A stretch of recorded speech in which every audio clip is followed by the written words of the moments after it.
começar agora com camarote. Camarote, a gente fez um recorte aqui de 4 itens aí, né? Homens, mulheres, escolaridade e renda. O que mais te chama atenção nesses recortes?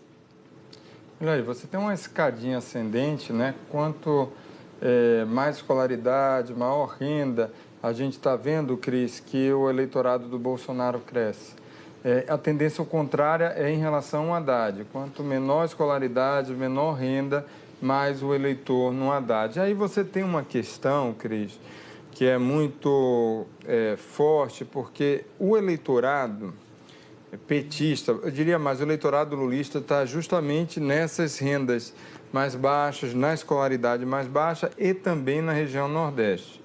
Isso se justifica por quê? Principalmente por causa dos programas sociais, eu diria especificamente o Bolsa Família, que faz uma diferença enorme do ponto de vista de ação social nessa faixa de renda, de escolaridade, eu diria até regional, a questão do Nordeste do país. E, de fato, quem vai lá no Nordeste, eu que sou dessa região, você viaja ali pelo sertão, por várias regiões, então, a presença desse programa faz toda a diferença em relação ao Lula, e ele consegue transferir para o Haddad.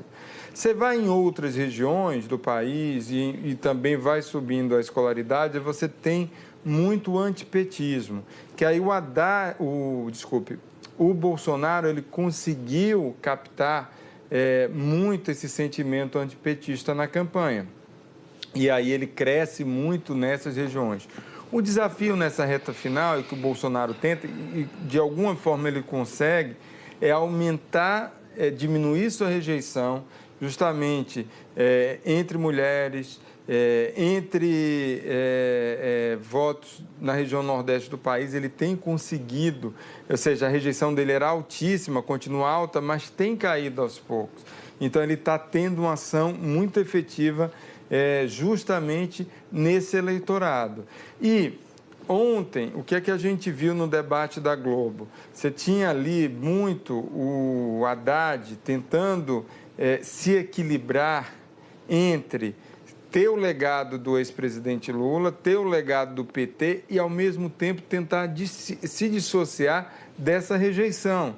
E aí, principalmente quando teve ali, em alguns poucos momentos, referências a Dilma, ele passava ao largo, era como ele tivesse pulado, como não existisse o governo Dilma Rousseff. A ausência do Bolsonaro foi criticada, como o Valdo falou, e eu diria talvez a crítica mais contundente não tenha sido de nenhum dos principais candidatos ali, mas do Henrique Meirelles, que fala assim, olha, o Bolsonaro não está presente e ali ele fica sem... e isso daí, a campanha congela por causa do trágico atentado que ele sofreu, e a campanha congelou para ele ganha ali, apesar da tragédia, da violência que foi, ele conseguiu, em um dado momento, controlar as suas falas.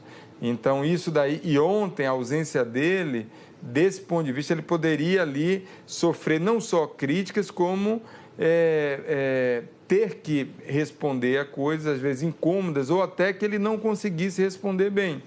Então, do ponto de vista de ter ali o conforto de ter uma fala controlada, isso daí para ele foi algo importante durante todo esse mês de setembro até o início de outubro, porque ele fala ali estrategicamente só o que ele quer falar. E quando integrantes da sua campanha acabaram falando, e aí teve reação, críticas e falas que criaram confusão para a campanha do Bolsonaro, ele acabou também desautorizando nas redes sociais. Então, ele foi para um ambiente controlado. Enquanto todo mundo estava no risco e todo mundo ali jogando na retranca, ele estava, inclusive, ausente do debate. Ou seja, para ele foi confortável.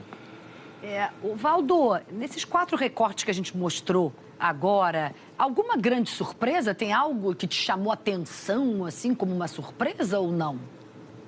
Surpresa não, Cris, mas a gente observa que ele subiu nessa pesquisa entre homens, subiu de 38% para 42%, ou seja, subiu 4 pontos percentuais em homens.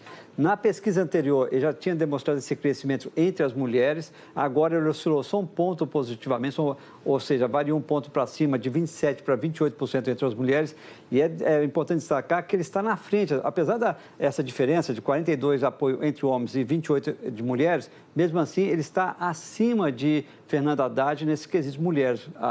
O percentual das mulheres que apoiam Fernando Haddad chega a 22%. Outra coisa importante destacar é que nas faixas de renda mais elevadas, ou seja, mais de 5 salários mínimos, Bolsonaro continua subindo. E agora ele também está subindo ali na faixa de renda de 2 a 5 salários mínimos, que é aquela nova classe média que surgiu principalmente ali durante o governo do ex-presidente Lula, não do governo Dilma, porque no governo Dilma ela acabou ali, muita gente que estava nessa classe acabou perdendo essa categoria, descendo exatamente por causa da recessão, né?